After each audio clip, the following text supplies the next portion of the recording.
And it sounds cliche to say that the best version of yourself, me versus me, but it is true because people fall into the trap of looking at other people's success and saying they allow other people's success to steal the wind out of their sails, to make them jealous or envious or, oh, well, you should only ever look at other people's success to draw inspiration from them in a way that you say, oh, wow, he could do it. And not in necessarily an arrogant way, but say, oh, he could do it.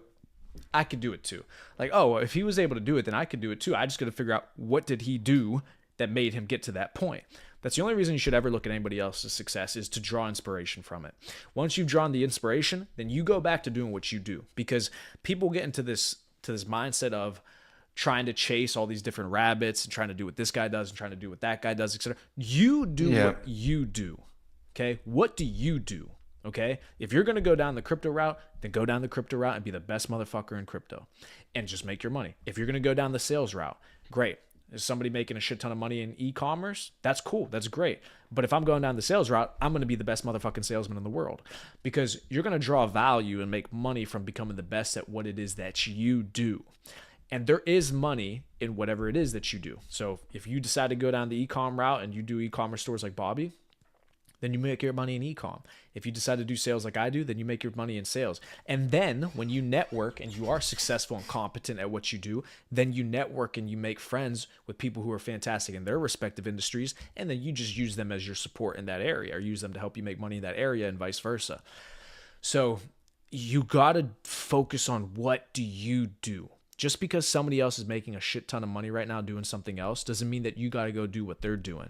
They've probably been doing it for longer than you. They probably have different circumstances, etc. It doesn't mean what you're doing isn't going to make you money eventually. You just got to keep going at it. Yeah, and I think that's one of the major downfalls of what has social media has brought to the world over the past 10 years, is that people only see the glitz and the glam and the best of the best. But when reality, that guy who posted his new Lamborghini on Instagram, right, he probably had to work a lot for it. And he didn't show that part. And he didn't show the 12-hour days grinding. Maybe it didn't work out for a month or two and he struggled and he didn't pay his rent for a month and he was really upset. He didn't put that stuff on Instagram, right? He only showed you the reward of what he got from his hard work. So a lot of people will get online and be like, oh, well, I don't have money to buy a Lamborghini. I guess I'm not cool like this guy. Okay, well, like you said, what can you do to make yourself better on the day to day? That's the most important part, because this guy, you can't control what this guy does. He can't control what you do. So you have to, it's only you. It's up to you.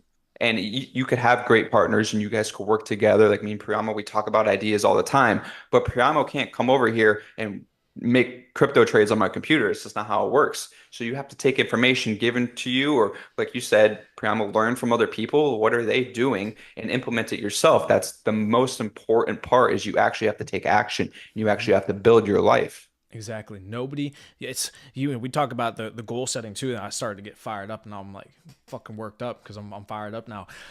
When like, for example, writing down this fucking just insanity for pages and pages and pages and pages and pages of the same goal. Like, the reason I do that is because at some point you got to have some fucking tenacity to want to accomplish your goals. That's the other thing too. You could write down your goals, you could keep it right in front of you, you could talk about all these great things that me and Bobby are telling you to do, but if you don't actually have the fucking tenacity to go and do it, it's never going to happen for you. Like Bobby said, nobody's coming over there and is going to go do the work for you. I could teach you, I could show you, I could give you insight. The same thing with crypto. I didn't know anything about crypto. I saw somebody make $1 million in crypto. All right, I'm interested in crypto now. Let me go figure this shit out. Let me learn from people. Let me do trades. Let me investigate. Let me do research. Let me do all these things. All of a sudden, now I can make a shit ton of money in crypto. That's how it works. But nobody did that for me. Nobody's doing that for Bobby. Nobody's coming over here and waking me up in the morning and telling me to go work 16 hours a day like me and Bobby are. Me and Bobby work all day, every single day. Every day. So is that glamorous? Is that sexy? No. But you know what part will be? Whenever I go buy the Lambo. That part, you're going to see that. But you didn't see the hours that me and Bobby are putting in right now. People put an hour, 2 hours, 3 hours a day into their business, into their work, and they think all of a sudden they should be fucking multimillionaires. No, there's savages like me and Bobby out here who will do this for fun. I like this shit. I enjoy this shit. We do this. It is fun. Yeah. It's like we're on this live stream. We're building our business. We're working, but we love this shit. Like, that's the difference. The last point I'll make before I pass it back to you is, it's so funny how the people who want to get rich and make money so that they don't have to work are always the people who never get rich. Because if your mindset and your mentality is I'm only doing this so that I don't have to work, you're never going to work that hard. But it's the gentlemen, it's the people who go to fucking war every single day because that's what they love. They like the stress. They like that anxiety. They like that pressure of having to fucking perform. Those guys who are going to work regardless no matter what, those are the ones who get rich because they're not doing it because they don't want to work. They're doing it because they're trying to prove a point. They're doing it because they're trying to change their family's fucking life. They're doing it because even if they had $20 million in the bank, they're still going to show up and go to fucking war every single day. Those are the savages that make it. 100%. So I had two other points. One is just kind of a funny thing I saw on the internet this morning when I was waking up, and is it what? Is it the fucking kid who rug pulled? Did you see what happened after he did it though? No, what happened? They sent the coin to like 20 million after he rugged it. He would have made like $10 million, but he rugged it at like 50,000. And then the whole community was like, fuck this kid. And they sent it to literally like 20 million overnight. Damn. That's funny as shit. Just to spite him. So what Bobby's talking about is literally a kid. The dude looked like he was fucking 12 years old. He probably was 12, yeah. He launched a meme coin and he rugged it for like, what, 20, 30 bands? Kid's losing his mind, losing his shit. He's on a live stream too. And then, bro, the best part is this is how degenerate this next generation is. They're so funny. He rug pulls him. He starts losing his mind. This kid's like 12. He flips the bird on the screen. He's like, fuck you guys. And then he ended the stream. Yeah, crypto is an insane place. It's an insane world. People are, yeah. That's the thing is, how are you not going to take part in that? There's kids who are making 30 bands. It's like, come on now. This shit's the ultimate game changer. Oh. Yeah, but then the best part was the whales and the people who saw him do that, just in spite of him, bought the coin and would have ripped it up millions of dollars. The kid would have made millions of dollars, a 12-year-old. But I thought that was just hilarious. So funny. Yeah, I saw the video. That shit was fucking hysterical. Hysterical. Yeah, no. Yeah, he'll learn. He'll learn his lesson, though. Because a kid like that, he's young, so he doesn't understand it. But, yeah, you can't live your life that way. You can't live your life trying to scam people to make your money that way because that doesn't make you special. That doesn't make you competent. I mean, again, we're here for the gentleman's code. The thing that makes you a gentleman or a competent man is that you did have to do difficult things to get that money. That's what's sexy to a female. Like, women want to know that you actually had to work for your money. There's nothing cool about winning the lottery and now you're rich because you won the lottery. You're still a dork. You're still a loser. You just have money now. Or creating the lottery and then scamming everyone out of their money. yeah. Or yeah, exactly. That's a great point. That's exactly what it was. Fucking hilarious, dude. So yeah, that's I think that's a great conversation we had today, especially around being a gentleman to women, understanding women. What do they want out of you? What do you want out of them emotionally, and that kind of stuff.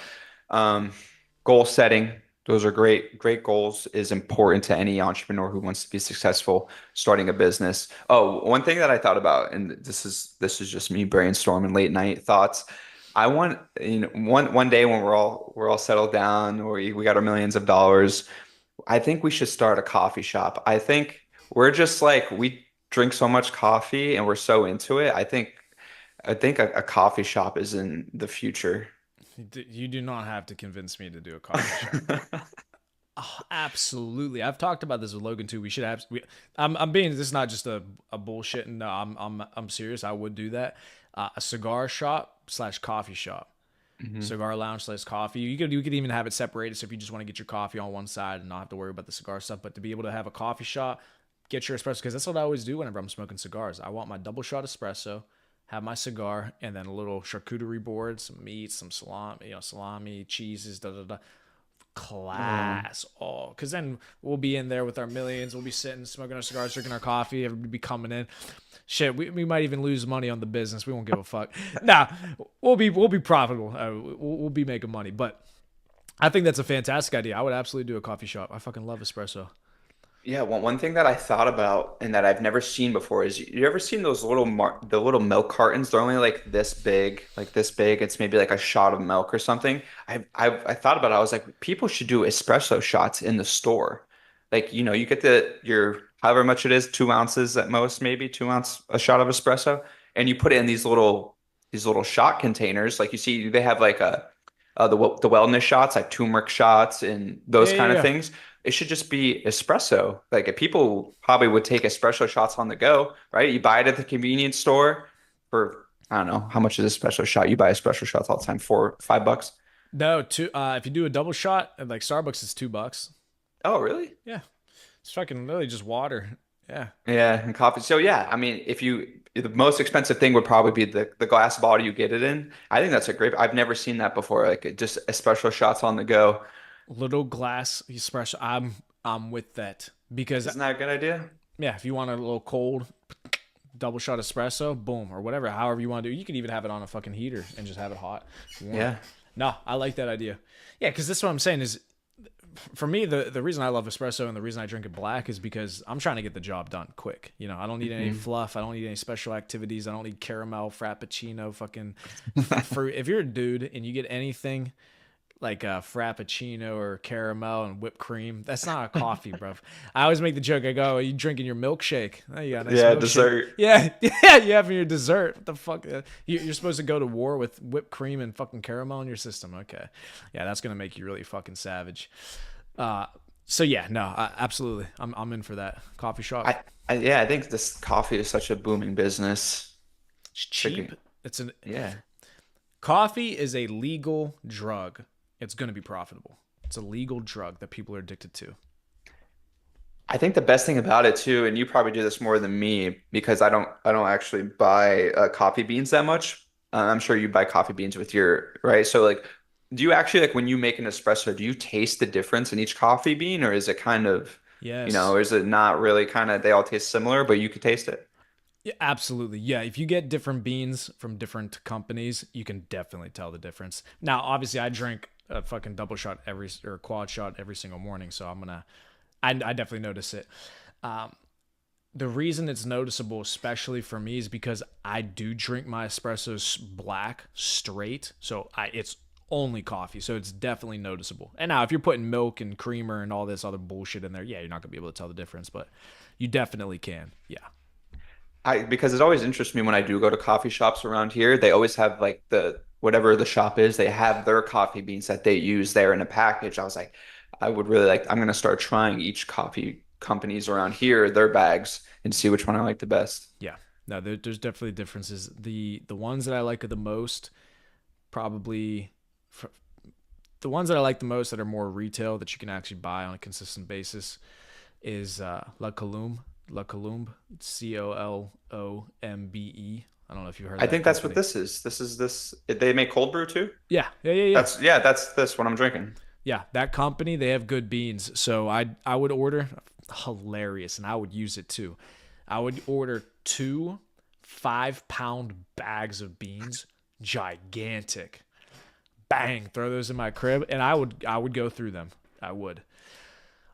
It's fucking insanity. I drink a lot of espresso, but yeah, no, La Colombe's good. I like them. Yeah, they have the reason why I always get them is they always have the buy one get one free at Publix. So it's like a $5 bottle of cold brew, but then you just get one for free. It's like I can't ever turn it down. And it's good. I like it. Oh yeah, cool. All right, gentlemen. Well, outside of that, I mean, that was a fantastic episode. I'm ready to Hmm. rock. You got anything Yeah, else?